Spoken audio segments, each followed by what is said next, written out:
The blue lunchbox was worth less than $5, but it bought a loyalty that a billion-dollar war chest couldn't match.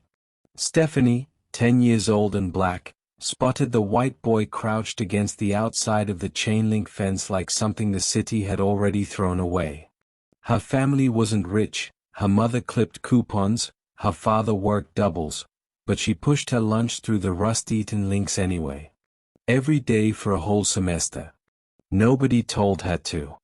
Nobody noticed she did. She just showed up. She didn't know he was the last surviving heir of a slaughtered mafia dynasty. She just knew he was hungry.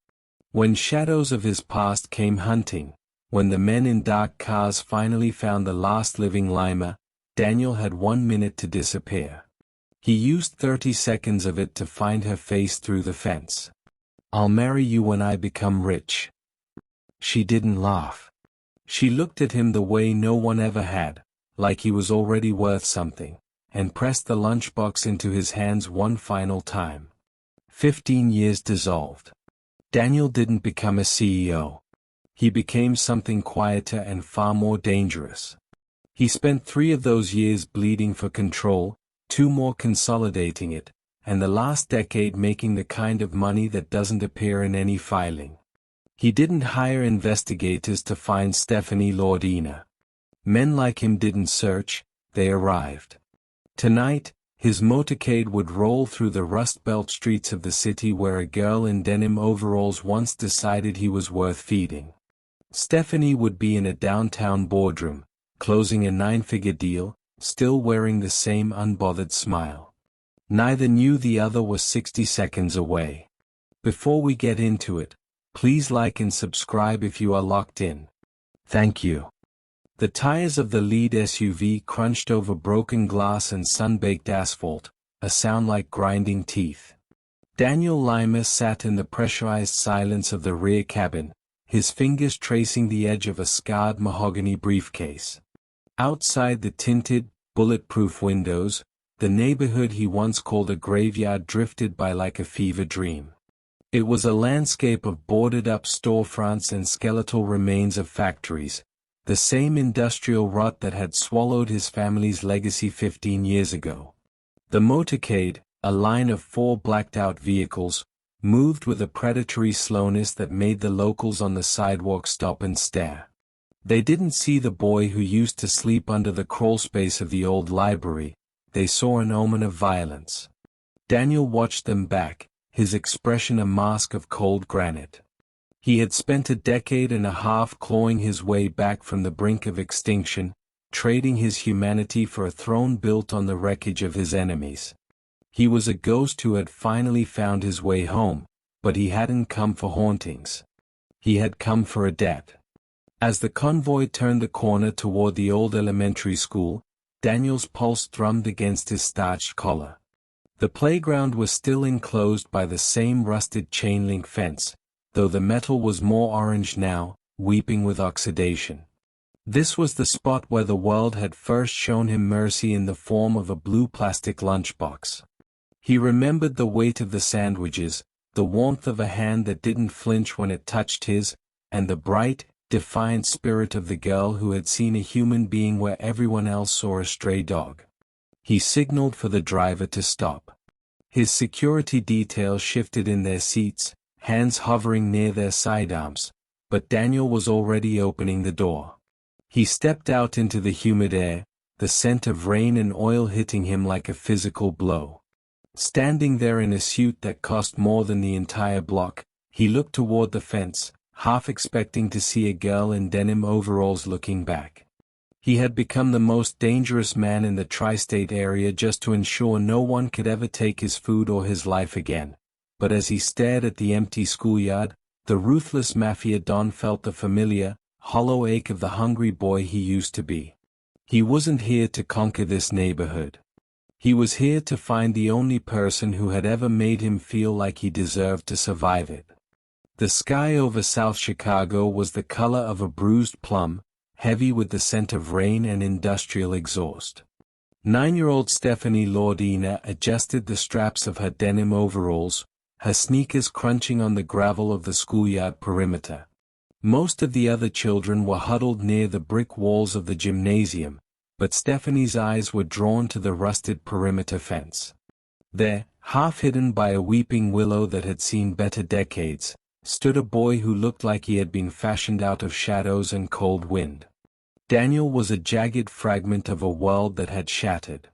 His green hoodie was 3 sizes too large, the fabric stiff with dirt, and his eyes held a hollow, 1,000-yard stare that no 10-year-old should possess. He didn't beg, he simply existed in the space between the school and the gutter, a ghost waiting for the earth to swallow him. Stephanie felt the weight of the blue plastic lunchbox in her hand, a modest offering of peanut butter and jelly, an apple, and a juice box that her mother had packed with tired, loving hands. To Stephanie's family, this meal represented an hour of labor, but to the boy behind the wire, it was a lifeline to a world that had discarded him. She didn't hesitate. Ignoring the whispers of her classmates who called him a street rat, Stephanie stepped toward the vibrating iron mesh. The boy flinched, his shoulders tensing as if expecting a blow, but Stephanie simply knelt in the dirt and pushed the lunchbox through the narrow gap at the bottom of the fence. For a long moment, neither of them spoke. The only sound was the distant hum of the freeway and the rhythmic thud of a basketball elsewhere. Finally, Daniel reached out. His fingers were trembling, his knuckles bruised and raw. As his hand brushed against the cool plastic of the box, he looked up, and for the first time, the predatory glaze in his eyes softened into something resembling wonder.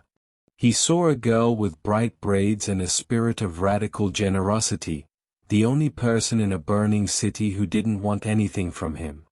In that silent exchange, the heir to a fallen syndicate was reborn. He wasn't just a survivor anymore, he was a boy who had been seen. As he took his first bite, the vow began to take root in his soul, a blood oath born of hunger and sudden, overwhelming hope. The winter air tasted of iron and impending snow the night the shadows finally closed in. Daniel stood by the same rusted fence, but the boy who had once merely been hungry was now hunted. His green hoodie was damp with sweat despite the freezing temperature, and his breath came in ragged plumes. Behind him, the distant screech of tires and the low thrum of an engine that didn't belong in this neighborhood signaled that the purge was resuming.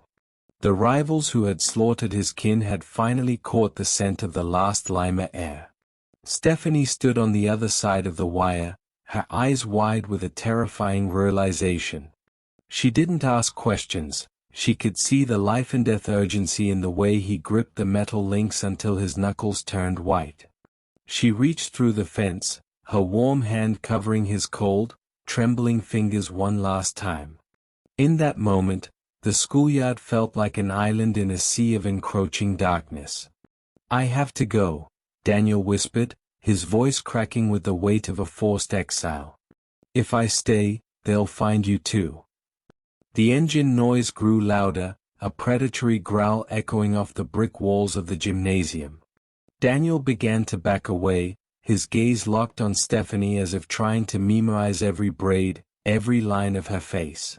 He knew that from this moment on, he would be a ghost moving through a world of violence, forged in the fires of a war he hadn't started but was now forced to finish. 10 feet away, he stopped and pointed a trembling finger at her. The fear in his eyes was being replaced by a cold, obsidian resolve, a transformation that happened in the heartbeat between being a victim and becoming a survivor. "I'm going to find what they stole," he called out, the first flakes of snow landing on his hood. "I'm going to build it all back. And when I'm a king, Stephanie, I'm coming back for you. I'm going to marry you. I promise." He didn't wait for her to answer. He turned and vanished into the labyrinth of alleys just as a black sedan rounded the corner, its headlights cutting through the dark like the eyes of a wolf. Stephanie stood frozen at the fence, clutching her empty lunchbox to her chest, watching the spot where he disappeared. She was just a girl from a hard-working family who had shared a sandwich, unaware that she had just received a blood oath from a future Don. The memory of the boy at the fence didn't fade, it hardened into a diamond-tipped resolve. While other teenagers were focused on the fleeting dramas of high school, Stephanie Lordina was studying the mechanics of power. She had watched a boy lose everything to a world that didn't care if he starved, and she decided, with a quiet, burning intensity, that she would never be that vulnerable. She realized early on that in a city built on steel and shadow, kindness was a luxury, but capital was a fortress. Her ascent was a masterclass in disciplined ambition. She traded her denim overalls for tailored blazers and her lunchbox for a financial calculator, working 3 jobs to put herself through a top-tier business school. In the male-dominated pits of the trading floors, she became known as a titan of the tape, a woman who could smell a market shift before it hit the wires. She wasn't just smart, she was hungry. It was a different kind of hunger than Daniel's, one born of a need to protect her family and her community from the same industrial rot that had once swallowed her childhood friend. By 30, Stephanie had founded Lordina Financial. Her penthouse office sat at the apex of a glass and steel tower, overlooking the same Rust Belt outskirts where she once shared her lunch. She had become a millionaire hedge fund manager not by following the rules, but by rewriting them, leveraging her average earner roots to spot opportunities the ivory tower elites missed. She was a powerhouse in the finance industry, a woman whose name commanded respect in every boardroom from New York to London. Yet, despite the millions in her accounts and the influence at her fingertips, she remained the girl who noticed the invisible. She poured her wealth back into the neighborhood, funding schools and lunch programs, silently hoping that somewhere, in some corner of the world, the boy in the green hoodie had found his own way to survive. She had built her empire as a sanctuary, a place where no one would ever go hungry again. She had become a queen in her own right, fueled by the ghost of a promise made over a shared sandwich, never imagining that the boy she couldn't save was about to walk back into her world with an empire of his own. The air in the executive boardroom of Lordina Financial was thick with the scent of expensive cologne and cold, mounting dread. Stephanie stood at the head of the mahogany table, her eyes fixed on the acquisition documents that threatened to dismantle her legacy. A mysterious shell company had been aggressively snapping up shares, and this morning, the silent partner had finally arrived to reveal his face. When the heavy double doors swung open, the air seemed to vanish from the room. A phalanx of men in razor-sharp suits entered first, their faces like stone, their hands folded in a way that suggested they were more accustomed to holding steel than fountain pens. Then came the man they were guarding. He was tall, moving with a predatory grace that turned the high-end office into a hunting ground. His charcoal suit was Italian silk, his watch cost more than a suburban home, but it was his eyes that stopped Stephanie's heart. They were the same haunted, obsidian depths she had stared into across a rusted school fence 15 years ago. Daniel? The name was a ghost of a whisper, cracking through her professional veneer. He didn't smile. The boy who had once trembled while accepting a sandwich was gone, replaced by a man whose very presence commanded the room into a submissive silence. Daniel Lymer, the ruthless don whose name was whispered in fear from the docks to the gambling dens, pulled out a chair directly opposite her. The boardroom was his back alley now, and he sat at the head of it like a king reclaimed. "I told you I would come back when I was rich, Stephanie," he said, his voice a low, gravelly baritone that vibrated in her chest. The board members looked between them in stunned confusion, but for Stephanie, the gleaming glass tower had dissolved. She wasn't looking at a millionaire investor or a dangerous mafia syndicate leader. She was looking at the street rat in the green hoodie, the survivor she had prayed for every night. The shock was a physical weight, seeing that he hadn't just survived the world she tried to save him from, he had conquered the darkest parts of it.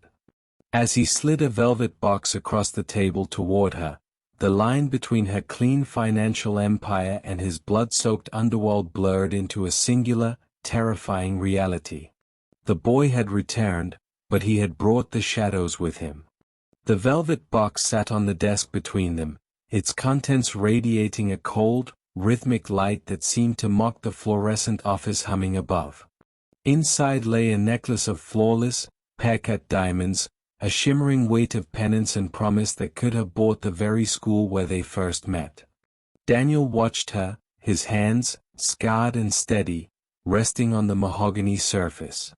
He had spent years imagining this moment, believing that the only way to honor the girl who gave him everything was to return with the world in his pockets. He offered her a fleet of armored cars, a security detail that moved like shadows, and enough jewelry to anchor her to his new, gilded life. Stephanie didn't touch the diamonds. Instead, she stood and walked toward the floor-to-ceiling windows of her corner office, her silhouette sharp against the skyline. She didn't look like a girl waiting to be rescued, she looked like a sovereign surveying her domain. With a quiet flick of her wrist, she activated the digital interface on the glass, revealing a sprawling map of her holdings, multi-billion-dollar portfolios, urban redevelopment projects, and venture capital funds that breathed life into the very neighborhoods the world had forgotten. "You think I've been waiting for a savior, Daniel?" Her voice was calm, devoid of the jagged edge that usually defined his world.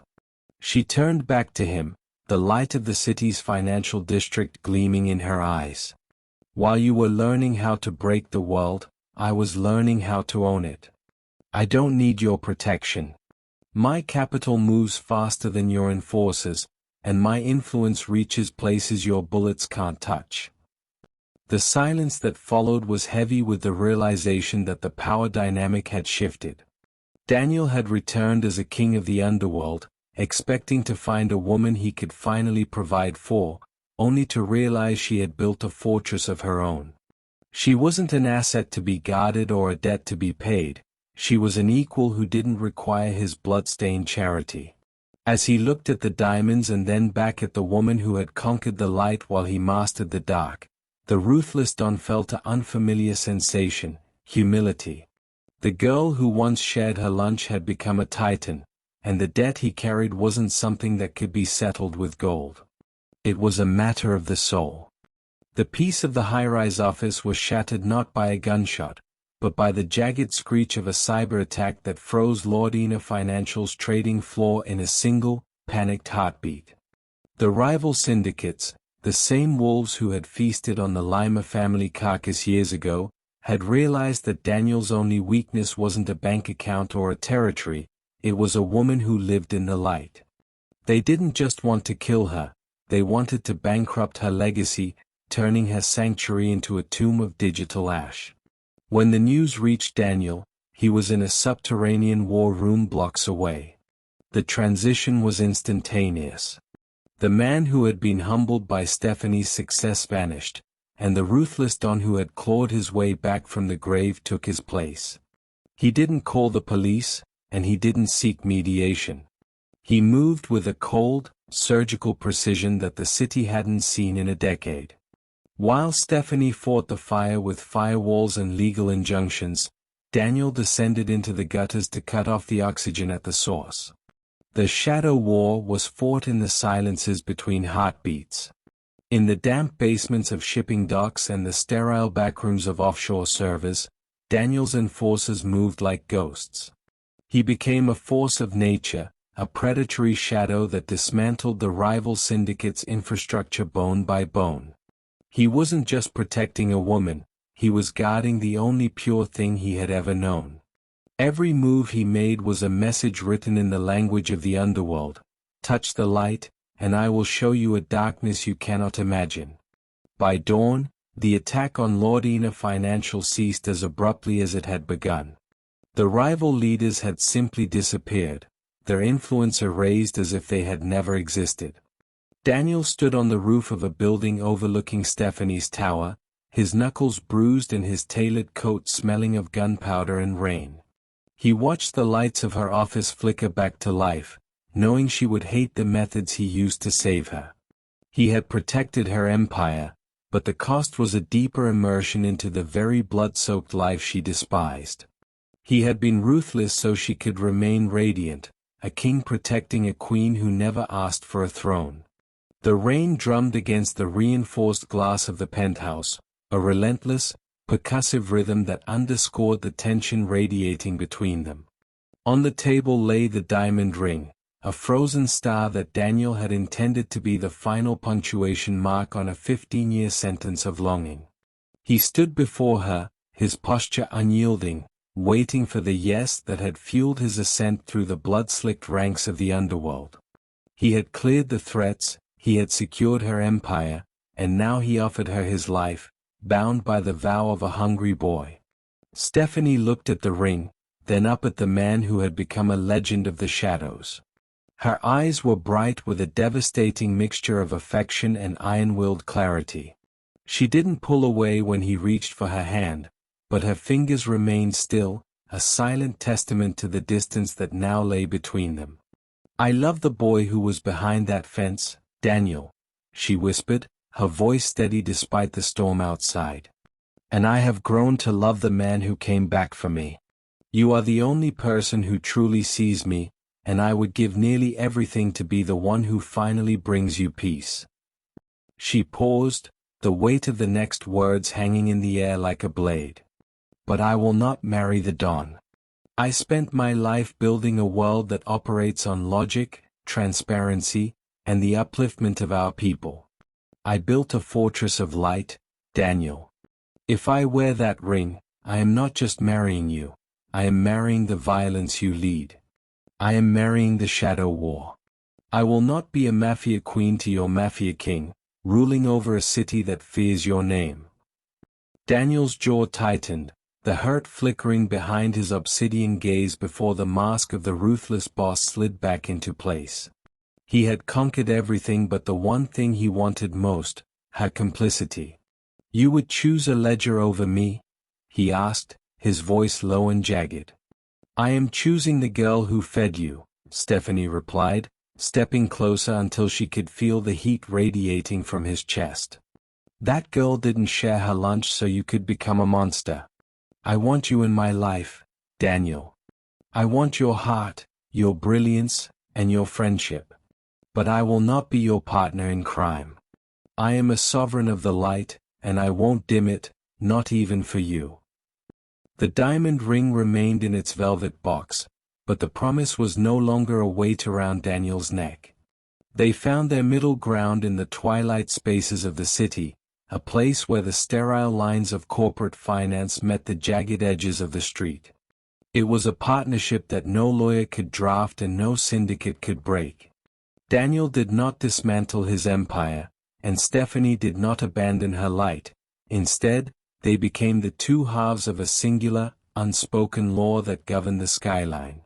In the months that followed the Great Refusal, the city changed.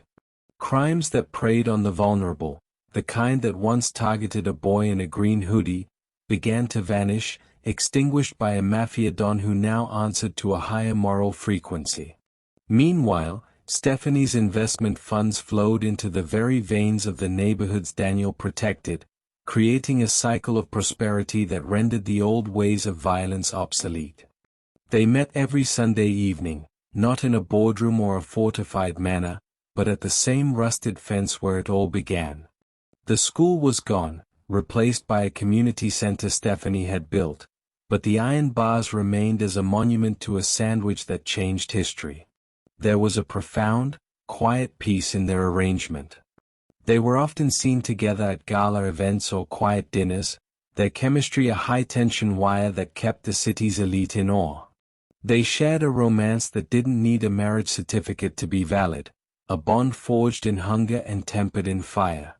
Daniel had kept his word, he had returned a king, and he had found his queen. Even if she wore a blazer instead of a crown, and even if he kept his throne in the shadows, they ruled together. One evening, as the sun dipped below the horizon, painting the glass towers in shades of amber and violet, a young boy wandered near the edge of their garden. He was thin, his eyes wide with the familiar hollow look of the forgotten. Stephanie didn't say a word, she simply looked at Daniel. The ruthless Don, the man who had once eradicated entire bloodlines to reclaim his name, reached into his pocket and handed the boy a gold coin and a warm meal. The cycle of kindness had finally overtaken the cycle of blood. As they stood together, watching the boy run toward a better future, Daniel finally closed the velvet box for good. He didn't need to marry her to own her heart. They were already an empire, unofficial and unbreakable, finally at peace with the promise kept. If this story of the boy at the fence and the finance queen moved you, hit that like button and subscribe to join our community. Share this video with someone who needs a reminder that no act of kindness is ever wasted. What would you choose, the crown or the light? Let us know in the comments below. Thanks for watching.